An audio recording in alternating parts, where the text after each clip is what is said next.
Sip, seperti itu ya. Itu nomor 1. Mungkin sebelum membahas nomor 2, mungkin kalian bisa mulai melihatnya. Kira-kira kalimat nomor 2 itu ini bentuk pasifnya bagaimana? Ya, ini dengan mungkin sebelum jelaskan supaya bisa kamu tahu, oh ya saya sudah mengerti ya. Coba mulai dalam beberapa menit kamu mulai memikirkan kalimat nomor 2. Ini adalah kata kerjanya di atas. Kemudian ini adalah penentuannya dengan nomor 2 ini. Coba nomor 2 kalian coba untuk melihatnya lebih dekat ini ya. Oke, nomor 2 ada the tax bill bla bla bla by accountant last week ya. The tax bill bla bla bla by the accountant last week. Perhatikan penggunaan kerjanya adalah check ya. Check. Coba kita kira-kira kita akan menggunakan kata kerja dalam bentuk kira-kira ini kita akan menggunakan to be-nya dalam bentuk apa? Pertama, berpikir dulu ya supaya ketika yang jawab kan kamu sudah bisa, oh ya saya benar.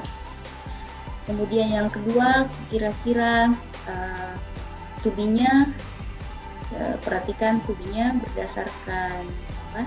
Jadi to be-nya itu berdasarkan waktu dengan berdasarkan subjek. Oke, sudah menemukan penggunaan kata kerjanya. Ini ya kita perhatikan petunjuk waktunya adalah was. Oke, jadi kita akan menggunakan to be, was, or were. Ya. Kemudian kita perhatikan kata kerjanya. Perhatikan kata kerjanya. Kata kerja bentuk ketiganya check. So find the past of check ya. Past participle, kata kerja bentuk ketiga ya, kita menggunakan kata kerja bentuk ketiga. Kemudian apakah kita menggunakan was or were? Perhatikan subjeknya. Subjeknya apakah singular, plural, or uncountable? Ya, the tax bill. Ini adalah uncountable ya. Singular. Uncountable. Mengapa tax bill? Tax bill we cannot count tax bill. Nanti bisa dihitung ketika dia sudah dalam bentuk dalam bentuk uang ya. Ini tax bill, ini tagihan pajak ya. Ya, the tax bill ini tagihan pajak. Jadi kalau you work di sebuah perusahaan ataupun di suatu tempat, itu biasanya akan ada pajaknya terhadap sesuatu, misalnya pendapatan kita atau ada barang-barang, itu barang-barang semuanya juga kena pajak ya. Jadi for your information, pajak itu semua hal ada pendapatan, kemudian barang-barang itu ada pajaknya semua. Nah, jadi dikatakan di sini cek pajak. Jadi tax bill ini dia ke uncountable-nya ya, karena kita kecuali dalam bentuk harga baru kita bisa hitung berapa rupiah ya, berapa rupiah pajaknya. Nah, kalau dia uncountable, note this ya, catat ini, ketika dia uncountable noun itu biasanya akan selalu terhitung sebagai plural. Dia akan selalu menggunakan kata kerja yang kita pakai, kata kerja atau to be yang kita pakai di singular ya. Kita menggunakan was.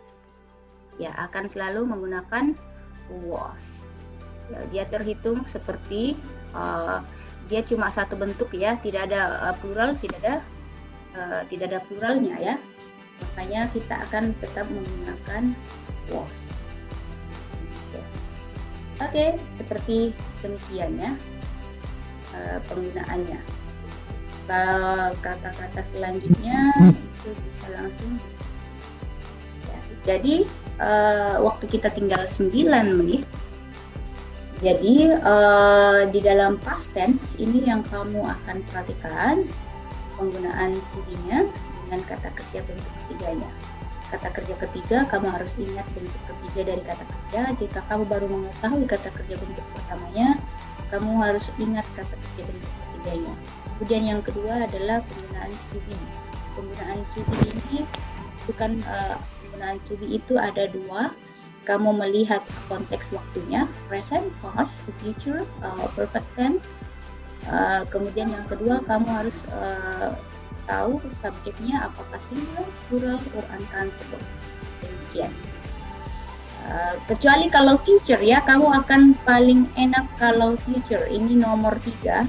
Perhatikan ini. Nomor berapa ya yang future? There is no future. Ya, tidak ada. Ya, kalau future itu kamu tidak perlu menentukan apakah saya pakai is, on, or, was, were, karena di future semuanya pakai will be ya. Untuk selanjutnya itu ada di bukunya nanti ya. Nanti minggu depan kita lebih lanjut berbicara tentang itu. Nah, untuk mengerjakan perhatikan, nanti baca di bukunya, lanjutkan baca di bukunya. Kemudian kerjakan exercise. Ada exercise 1, ada exercise 2. Sebenarnya di exercise 1, exercise 2 ini kamu tidak hanya akan mengerjakan apakah past, present, future. Jadi nanti kamu akan dipertemukan juga dengan apakah aktif atau pasif. Ya. Jadi kalau kamu diminta kalau pasif ya baru kamu bisa menggunakan struktur ini ya. Tapi nanti kalau ada kalimat yang di dalam soal-soal itu ada kalimatnya yang aktif, maka kamu akan kembali ke kalimat aktif dan kalimat pasif. Nah, bagaimana caranya tahu bahwa ini kalimat aktif, ini kalimat pasif? Nah, Mem akan lihat di exercise 2 ya. Exercise 2, apakah ini pasif, apakah ini aktif? Itu kamu lihat di kata subjeknya dengan verbnya. Lihat subjek dengan verbnya. Kalau subjeknya can do something, kalau subjeknya bisa melakukan sesuatu yang ada di verb, itu artinya kalimat aktif. Seperti ini, Kate made the salad. Kate made the salad. Jadi si Kate pasti bisa melakukan perbuatan membuat ya. Beda dengan the rice. Perhatikan the rice was made. Ya. Kalau kamu misalnya the rice made here, misalnya kamu tulis the rice made here, itu akan janggal ya. Kenapa? Karena ini bukan kalimat, ini kan kalimat pasif, harusnya mengikut ini di atas ya, to be person. Ini kalau kamu tulis begini ini artinya kalimat aktif ya. Artinya adalah subjeknya ini yang mengerjakan perbuatannya yang ada di verb. The rice made by Jamal. Artinya the rice ini bisa melakukan pekerjaan. Dia bisa membuat sesuatu. Nah, itu bedanya kalimat aktif dengan pasif. Apakah subjeknya bisa melakukan action yang ada di verb atau subjeknya tidak bisa melakukan action yang ada di verb. Kalau subjeknya bisa melakukan action yang ada di verb, Kate made, itu artinya kalimat aktif. Nah, kapan dia tidak bisa melakukan suatu action yang dijelaskan di verb seperti the rice ini, tidak bisa mengerjakan action made, maka itu harusnya kamu pakai pasif.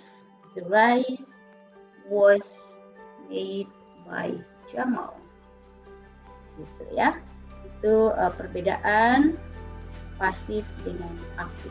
Jadi perbedaan pasif dengan aktif yang menentukannya itu adalah pertama, perhatikan subjek. Pertanyakan, apakah can subject do, can subject do or does the action in action verb, ya, di in verb. Apakah subjek ini bisa melakukan tindakan yang dideskripsikan oleh kata kerja? Ya, kalau tidak bisa melakukan tindakan itu, maka dia harusnya masuk.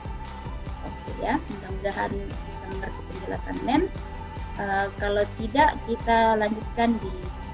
Silakan, ada yang masih belum silakan.